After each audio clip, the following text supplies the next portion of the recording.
রাসূল সাল্লাল্লাহু আলাইহি সাল্লাম বলেছেন, যে ব্যক্তি মসজিদে যাবে, আজকে আমাদের যেমন মাদ্রাসা হয়ে গেছে, তখন তো মানে পঠন পাঠনের এটা মসজিদেই হতো, বুঝতে পেরেছেন? এখন মসজিদে পঠন পাঠন হলে নামাজ পড়বে, আবার মসজিদে পঠন পাঠন। আর যখন আমাদের এই ধারণা হয়েছে যে মসজিদে পঠন পাঠন, তখন থেকেই বলা যেতে পারে মুসলিম সমাজে ধস নেমেছে, ধস। প্রত্যেকটা মুসলিমের মৌলিক, ইসলামের মৌলিক জ্ঞানার্জন করা অপরিহার্য কর্তব্য। সুপ্রিয় ভাই এবং বোন, আমি আপনাদেরকে বলবো, আমি অবশ্যই বিষয় সম্পর্কে অবগত নই। যখন তাজিরউদ্দিন সালাফি ভাই বললেন যে এই জায়গায় প্রতিষ্ঠান এরকম দিয়ে চলে যাবো, আমি বললাম প্রতিষ্ঠান নিয়ে এলো অন্তত হেফজ ওই জায়গাতে রাখবেন। গ্রামের কমিটি থাকলো তাদের সাথে আলোচনা করবেন। আপনি এখানে হেফজের ছেলেগুলো ওই জায়গাতে রাখবেন। গ্রামের ছেলেমেয়েরা তারাও পড়তে আসবে, গ্রামের লোকেরাও সহযোগিতা করবেন। এটা যাতে না ভাবেন শুধু তাজিরউদ্দিনের প্রতিষ্ঠান। অবশ্যই কেউ যদি প্রতিষ্ঠান যদি চালান, তাজিরউদ্দিন ভাই প্রতিষ্ঠান চালাচ্ছেন, অর্থ সেখানে বিনিয়োগ করেছেন, অর্থ ডোনেট করেছেন, অবশ্যই তার এখানে থাকবে। কিন্তু আপনাদের গ্রামবাসীর উদ্যোগী হতে হবে। এখানে অনাথ ছেলে পড়ছে, অসহায় ছেলে পড়ছে, উপরন্তু আপনাদের ছেলে মেয়ে তারা কি এরকম মসজিদমুখী করবেন না? তারা কি ইসলামের মৌলিক বিষয়গুলো শুনবে না? সাধারণভাবে যদি আনোয়ারুল হক ফাইজি কেউ যদি নিযুক্ত করেন, আনোয়ারুল হক ফাইজি যেহেতু বড় হয়ে লেখাপড়া করতে শুনেছে, বুঝতে পেরেছেন, হাফেজদের মতো সুন্দর করে কোরআন তেলাওয়াত করতে পারবে না। আমার ছেলে যত সুন্দর করে কোরআন তেলাওয়াত করতে পারে, জি আমার 10 বছরের ছেলেটাও যত সুন্দর করে কোরআন তেলাওয়াত করতে পারে, আমি পারি না। তার কারণ তারা হাফেজের কাছে পড়েছে, তারা ছোট থেকে পড়েছে, আর আমরা বড় হয়ে পড়তে শুরু করেছি। এজন্য বড় হয়ে যারা পড়তে শুরু করেছি তারা ওই তাদের জিহ্বা ওইভাবে উল্টাবে না যে একেবারে 100% শুদ্ধ করে তাদের মতো পড়তে পারবো। আমাদের ছেলেমেয়েরা যদি হাফেজের কাছে যদি শিক্ষাটা যদি পায়, তাহলে আমাদের ছেলেমেয়েদের এটা ভবিষ্যৎ উজ্জ্বল হবে ইনশাআল্লাহ। সুপ্রিয় ভাই এবং বোন, এজন্য এই বিষয়টার উপরে একটু আপনারা বিশেষ মনোযোগ দেবেন। তাজিরউদ্দিন ভাইকে সার্বিকভাবে আপনারা সাহায্য সহযোগিতা করবেন। আমি যে বিষয়টা বলছিলাম শিক্ষকদের বিষয়ে, যে আমাদেরকে মুখলেস হতে হবে। মুখলেস মানে একমাত্র আল্লাহ তাআলার সন্তুষ্টির জন্য। মুহাম্মদ সাল্লাল্লাহু আলাইহি সাল্লাম বলছেন, যে কেউ মসজিদে যাবে, আমি বললাম তখন মানে বিদ্যালয় বলা যেতে পারে মসজিদ। আজকে যেমন বিদ্যালয় আমরা বলছি বা মাদ্রাসা বলছি, তখন মাদ্রাসা বলতে মসজিদে, নামাজও মসজিদে, মাদ্রাসাও শিক্ষাদানও মসজিদেই। জি, মসজিদেই শিক্ষাদান চলতো।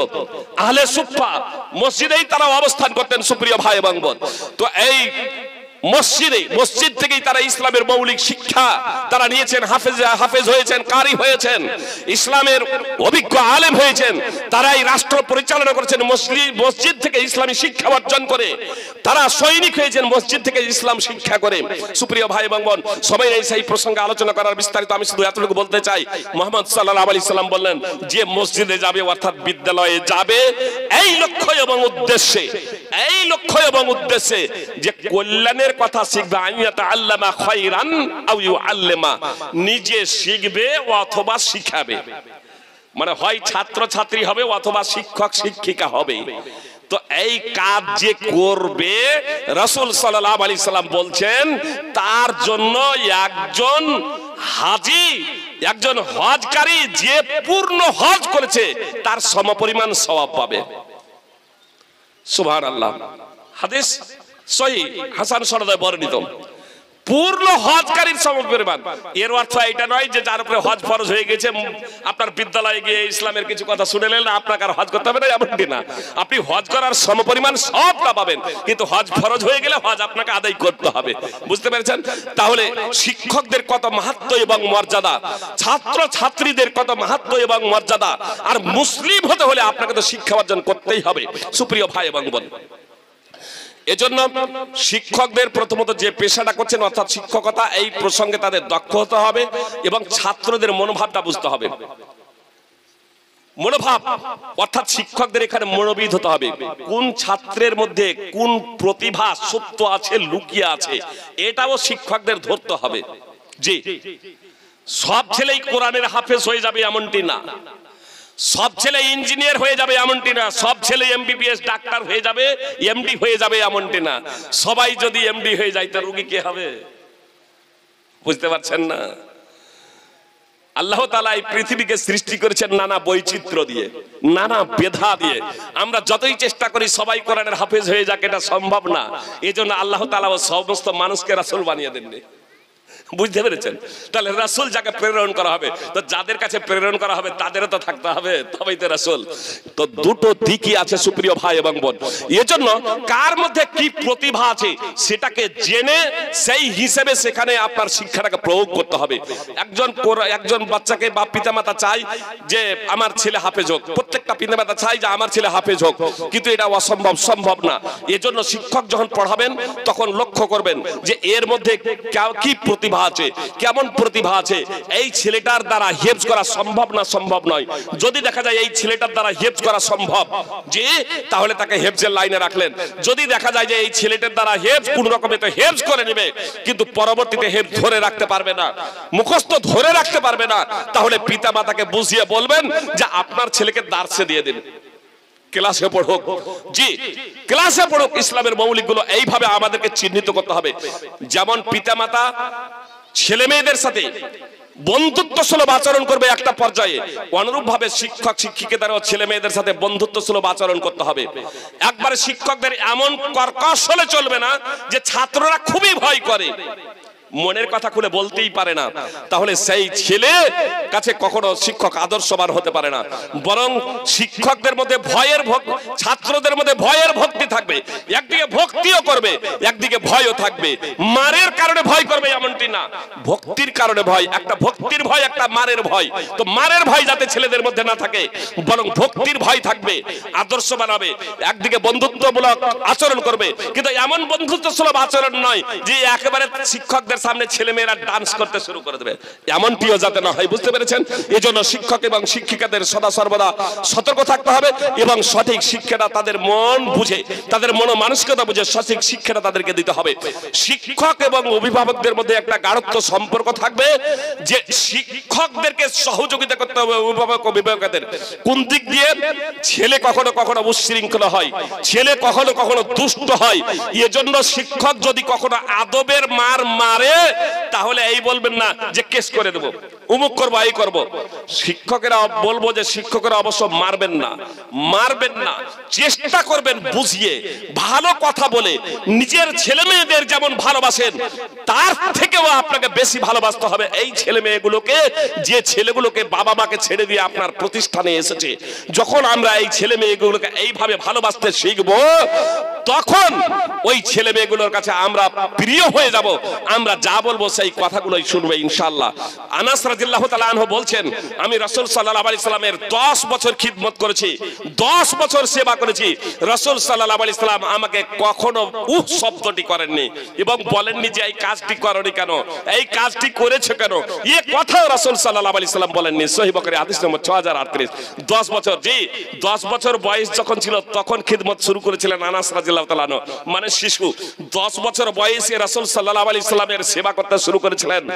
10 বছর করেছিলেন, মানে 20 বছর পর্যন্ত রাসূল সাল্লাল্লাহু আলাইহি সাল্লামের ইন্তেকাল পর্যন্ত তার সেবা যত্ন করে গেছেন।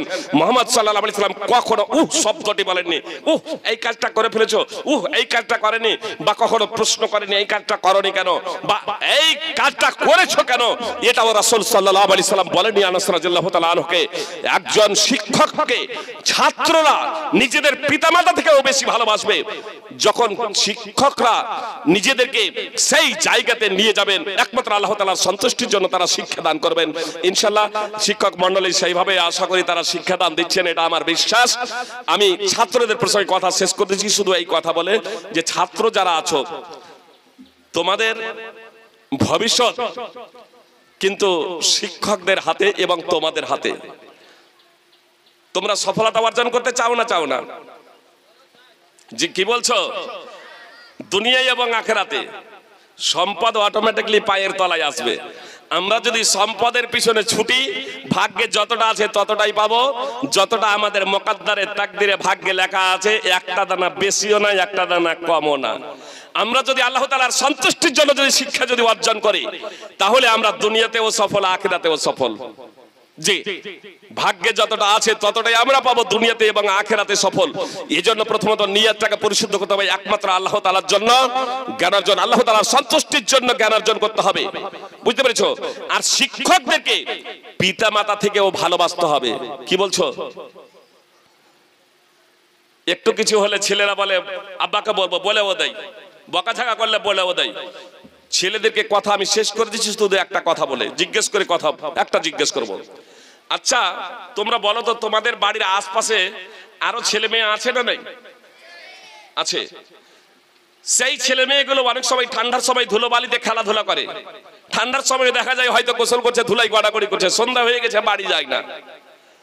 তো তোমার আব্বা আম্মারা ওই ছেলে মেয়েগুলোকে, লোকেদের ছেলে মেয়েগুলোকে কখনো বকাঝকা করে, কখনো মারে? তাহলে লোকেদের ছেলে মেয়েগুলোকে তোমাদের মাতা পিতারা কখনো মারে না, বকাঝকা করে না। তোমাদেরকে কখনো তোমাদের পিতা মাতারা মেরেছে বা বকাঝকা করেছে? বকাঝকা করেনি? সত্য কথা বলো, তোমাদের পিতা মাতা তোমাদের বকাঝকা করে? কখনো কখনো মারধর করে, তাই না? তো তোমাদের বেশি ভালোবাসে না লোকেদের ছেলে মেয়েকে তোমাদের পিতা মাতারা বেশি ভালোবাসে? কি বলছো? তো তোমাদের আবার বকে কেন? তোমাদের আবার মারে কেন? তোমাদের যদি বেশি ভালোবাসে তো তোমাদের বেশি ভালোবাসে তো তোমাদেরই বকে, তোমাদেরই মারে কেন? লোকেদের ছেলে মেয়েকে কেন মারে না? আসলে তোমাদেরকে এজন্যই মারে, এজন্যই বকাঝকা করে, তোমাদের ভবিষ্যতের জন্য। বুঝতে পেরেছো? যাতে তোমাকে জ্বর না হয়ে যায়, যাতে তোমাকে ঠান্ডা না হয়ে যায়, যাতে তোমার ভবিষ্যৎটা উজ্জ্বল হয়, যাতে তুমি ওই ঝাড়ুদার না হও, যাতে তুমি ওই মুচির কাজ না করো, বরং তুমি উন্নত মানের কাজ করবে, আরো তুমি প্রতিষ্ঠিত হবে, তোমার ভবিষ্যৎটা উজ্জ্বল হবে, তুমি যাতে দুনিয়া এবং আখিরাতে সফল হতে পারো, তার জন্যই তোমার ভবিষ্যতের দিকে লক্ষ্য রেখে কখনো বকাঝকা করে, কখনো মারধর করে। তো তোমরা যদি মনে করো যে আমাদের শিক্ষক এবং শিক্ষিকারা এরা হচ্ছে পিতামাতার সমতুল্য,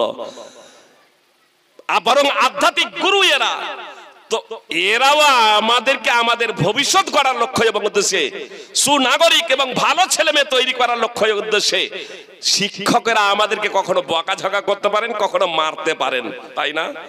যে ছেলে মেয়েগুলো কিন্তু এই বিদ্যালয়ে ভর্তি নেই তাদেরকে বকাঝকা করবেন না।